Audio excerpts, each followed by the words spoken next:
Ito, meron tayong ipapakitang bike ngayon na natapos natin na project, no? So namimiss niyo yung mga labas namin ito, nakapaglabas kami. So ito muna yung harap. Makita nyo, malapad yung rim.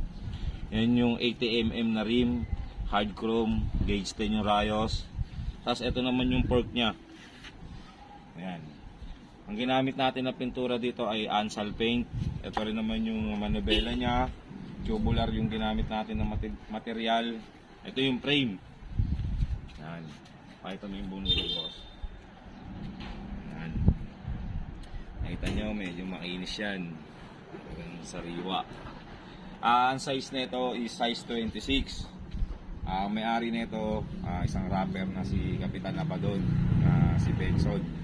So ito, di-deliver na natin ito mamaya. Marami pa yung abangan na mga bike na ilalabas namin. Salamat pala sa suporta.